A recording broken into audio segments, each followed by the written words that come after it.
It's a new world out there, go make it.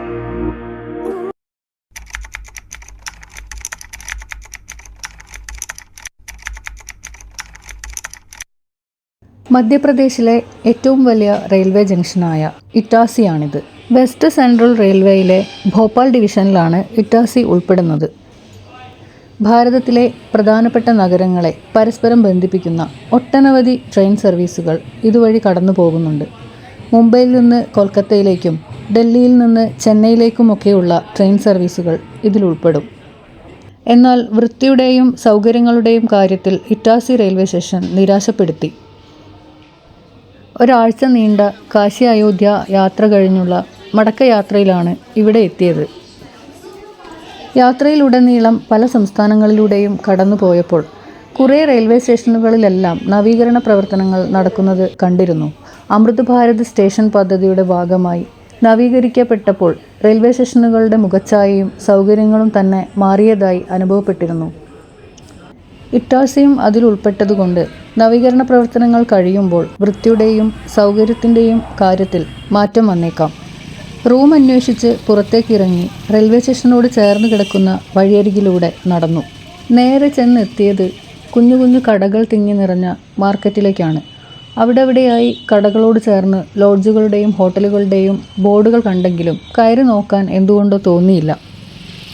അവിടെ ഒരു പോലീസുകാരനോട് അന്വേഷിച്ചു. അദ്ദേഹം പറഞ്ഞു തന്നതനുസരിച്ച് 5 മിനിറ്റ് നടന്നപ്പോൾ ശ്രീദേവി ഹോട്ടൽ കണ്ടു.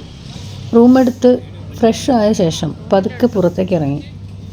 തലേന്ന് രാത്രി ട്രെയിനിലിരിക്കുമ്പോൾ നോക്കി വെച്ചത് പ്രകാരം നർമ്മദാപുരത്തേക്ക് 45 മിനിറ്റ് മുതൽ 1 മണിക്കൂർ വരെ ദൂരമുണ്ടെന്ന് മാത്രമേ അറിയുമായിരുന്നുള്ളൂ.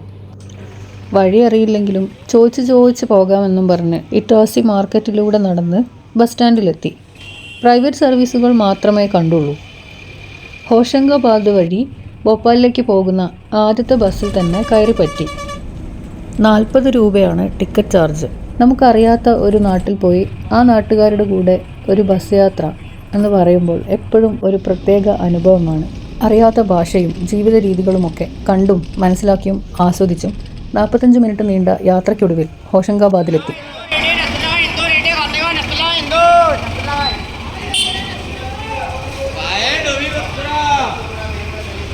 ബസ് സ്റ്റാൻഡിനോട് ചേർന്ന് തന്നെ ഓട്ടോ സ്റ്റാൻഡ് ഉണ്ടെങ്കിലും വണ്ടി കിട്ടിയില്ല. 15 മിനിറ്റ് നടക്കാനുള്ള ദൂരമേ സേതാനിഘട്ടിലേക്ക് ഉണ്ടായിരുന്നുള്ളൂ. മധ്യപ്രദേശിൻ്റെ മധ്യഭാഗത്തായി നർമ്മദാ നദിയുടെ തീരത്ത് സ്ഥിതി ചെയ്യുന്ന പ്രദേശമാണ് നർമ്മദാപുരം. ജലസേചനം, കുടിവെള്ളം, വൈദ്യുതി തുടങ്ങി ലക്ഷക്കണക്കിന് ആളുകളുടെ ഉപജീവനത്തിൽ പ്രധാന പങ്ക് വഹിക്കുന്നത് കൊണ്ട് തന്നെ നർമ്മദാ നദിയെ മധ്യപ്രദേശിൻ്റെ ജീവനാഡിയായാണ് കണക്കാക്കപ്പെടുന്നത്. അതുകൊണ്ട് തന്നെയാണ് നർമ്മദാപുരം എന്ന പേര് വന്നതും. ഏകദേശം 15 മിനിറ്റ് നടന്നപ്പോൾ നർമ്മദാ നദിയുടെ തീരത്തെത്തി. മനോഹരമായ ചായങ്ങൾ നൽകി വൃത്തിയായി പരിപാലിച്ചിരിക്കുന്ന പടവുകളിലൂടെ ശാന്തയായി ഒഴുകുന്ന നദിയിലേക്കിറങ്ങുമ്പോൾ എന്തെന്നില്ലാത്ത സന്തോഷം മനസ്സിൽ നിറഞ്ഞു.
മാഘമാസത്തിലെ ശുക്ലപക്ഷത്തിൽ സപ്തമി തിഥിയിൽ നർമ്മദാ ജയന്തി വളരെ വിപുലമായി ഇവിടെ ആഘോഷിക്കപ്പെടുന്നു.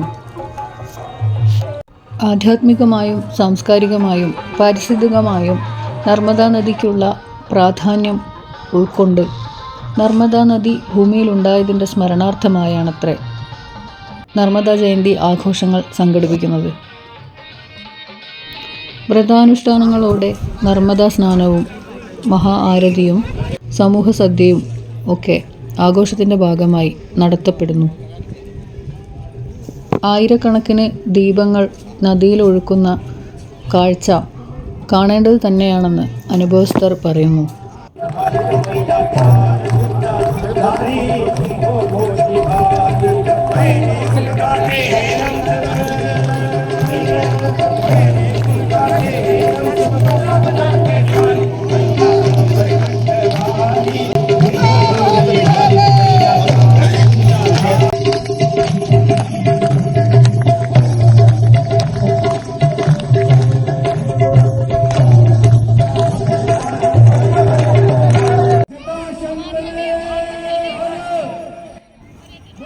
ആചാരങ്ങളും ആഘോഷങ്ങളും പരിസ്ഥിതി സംരക്ഷണത്തിൻ്റെ പ്രാധാന്യത്തെക്കുറിച്ച് ജനങ്ങളെ ബോധവാന്മാരാക്കാനുള്ള അവസരങ്ങളായി മാറുന്നത് എങ്ങനെയാണ് എന്നതാണ് ഇവിടെ എന്നെ ആകർഷിച്ച മറ്റൊരു ഘടകം. നദിയും നദിയോട് ചേർന്ന് കിടക്കുന്ന പ്രദേശങ്ങളും ശുചീകരിക്കുന്നതോടൊപ്പം നദീതീരത്ത് വൃക്ഷത്തൈകൾ നട്ടുപിടിപ്പിക്കുന്ന പ്രവർത്തനങ്ങൾ നടക്കുന്നുണ്ടത്രേ. അതോടൊപ്പം നദിയിൽ ഒഴുക്കുന്ന ദീപങ്ങൾ ഇലകൾ കൊണ്ടോ ആട്ട കൊണ്ടോ നിർമ്മിച്ചതായിരിക്കാൻ പ്രത്യേകം ശ്രദ്ധിക്കാറുണ്ടത്രേ. എൻ്റെ പേരിൻ്റെ യഥാർത്ഥ അവകാശിയെ നേരിൽ കാണണമെന്ന ആഗ്രഹം പണ്ടെങ്ങോ മനസ്സിൽ കടന്നുകൂടിയതാണ്. പെട്ടി ഓട്ടോയുടെ പുറകിലിരുന്ന് അവിടെ നിന്നും മടങ്ങുമ്പോൾ ആ ആഗ്രഹം സഫലമായതിൻ്റെ സന്തോഷമായിരുന്നു. ആഗ്രഹങ്ങൾ ഇവിടെ തീരുന്നില്ല. നർമ്മദാ നദിയോടൊത്ത് കൂടുതൽ സമയം ചെലവിടണം.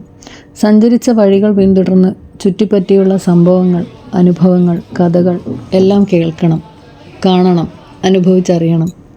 അതിനായി ഈ വഴിക്ക് വീണ്ടും വരേണ്ടി വരും.